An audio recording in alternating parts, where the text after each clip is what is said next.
Bonjour. Bonjour. Alors on a en 10 minutes, on va parler un petit peu d'employé advocacy et puis sur un cas très concret, Regus. Alors je crois que ce matin vous avez eu quelques éclairages déjà un petit peu sur l'employé advocacy, pour en deux mots redire un peu quel est le principe de l'employé advocacy. C'est le fait de transformer ses collaborateurs en ambassadeurs sur les réseaux sociaux de l'entreprise, de la marque. Mais dans cette démarche, il y a bien un gagnant-gagnant. C'est-à-dire que bien sûr, l'entreprise, il y a un intérêt parce que son image, ses contenus peuvent être amplifiés. Mais pour le collaborateur, c'est aussi l'occasion de renforcer son empreinte digitale, de l'améliorer, d'avoir une image d'expertise. C'est quelque part un moyen aussi pour lui d'améliorer son employabilité. Donc les deux parties ont vraiment à y gagner. Alors ce que je vous propose, c'est qu'on voit un petit peu comment ça s'est passé chez Regus. Est-ce que ça a marché? Je crois que est-ce que ça a marché? On se tutoie, hein. On se tutoie, ce sera plus simple. Oui, ça marche. On a déployé assez vite sur 100 collaborateurs dans un premier temps. 85% de ces 100 collaborateurs sont actifs régulièrement.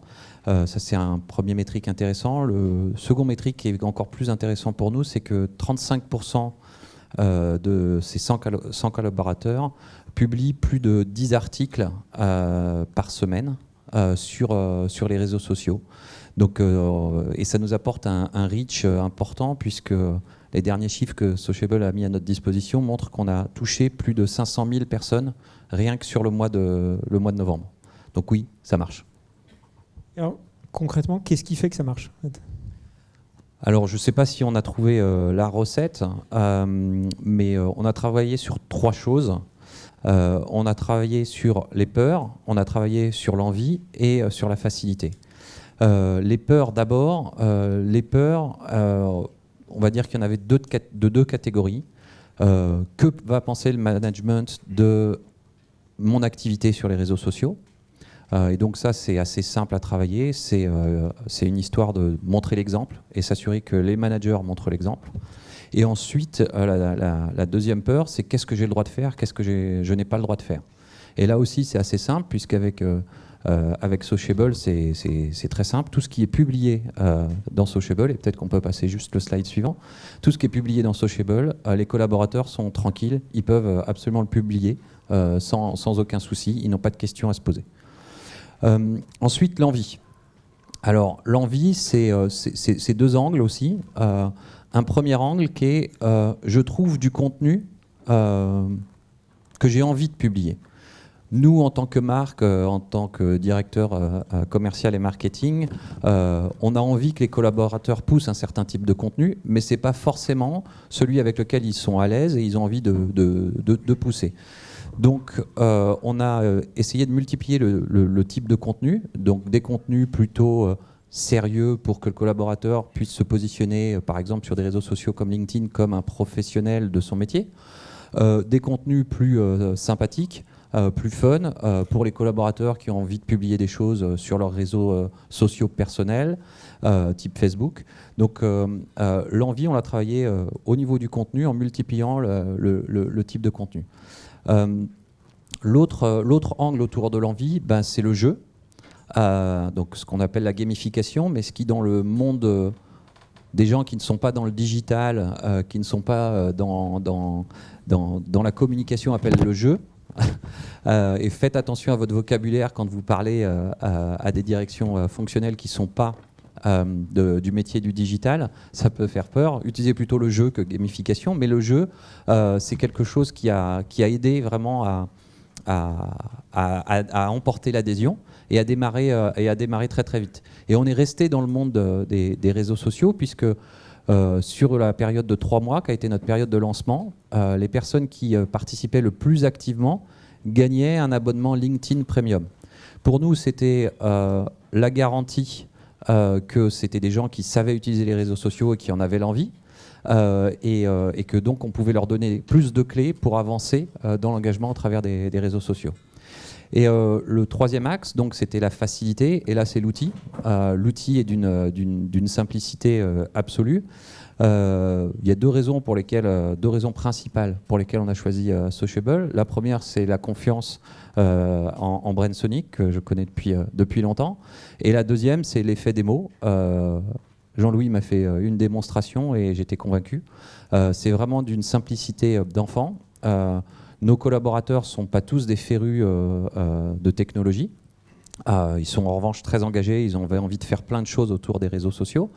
Et donc on a vraiment pu utiliser toute cette envie, tout ce potentiel au travers de l'outil où avec 5 minutes pour configurer son compte, 5-10 minutes, on a son compte qui est créé, on a ce mur-là et après on n'a plus qu'à cliquer sur les icônes et ça partage l'information que le collaborateur souhaite sur ses propres réseaux. Donc je pense que c'est une des recettes de la réussite, c'est travailler, lever les peurs, donner l'envie et puis faciliter l'usage. Alors maintenant, c'est quoi la suite? Quels sont Alors la suite, c'est déploiement sur l'ensemble des collaborateurs en France. On est plutôt sur une population cadre aujourd'hui, donc on va le déployer sur l'ensemble des collaborateurs en France.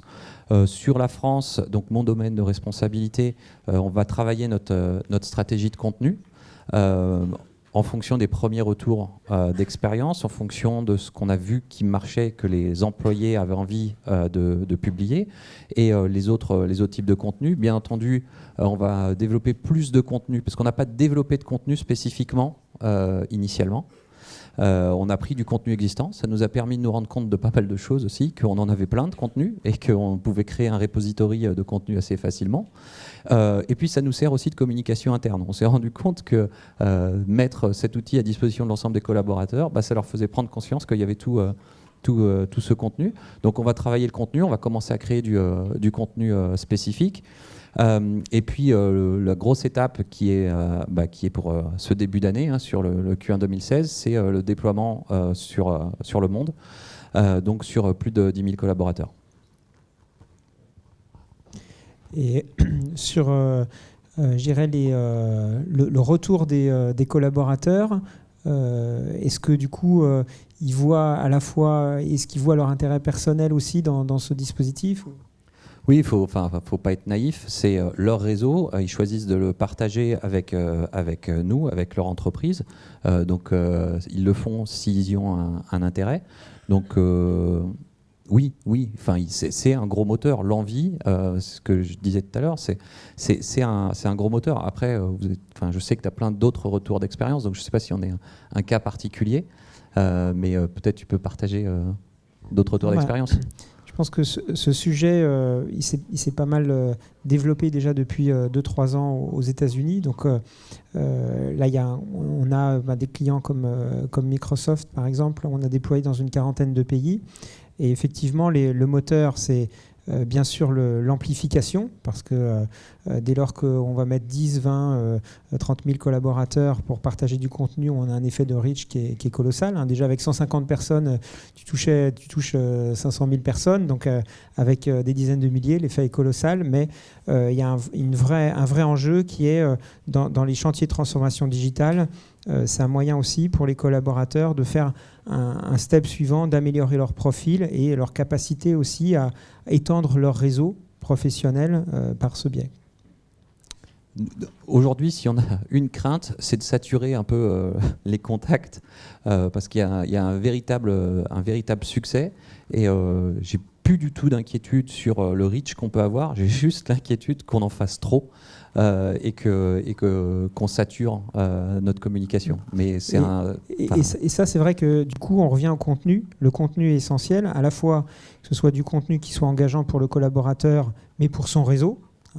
Et c'est aussi le fait qu'il y ait une variété suffisamment forte de contenu mis à disposition des collaborateurs pour que tout le monde ne partage pas forcément la même chose au même moment. Et du coup, que les personnes puissent choisir leur chaîne thématique et au sein de ces chaînes thématiques, les contenus qui correspondent le mieux à leurs besoins du moment, quoi. En fait, dans Sociable, vous avez la possibilité de mettre une limite au nombre de publications par jour. On ne l'avait pas mis au début, on l'a mis très très vite. parce qu'il y avait ce risque-là. Voilà, je crois qu'on est dans les temps, donc on va s'arrêter là. Voilà. Merci. Merci.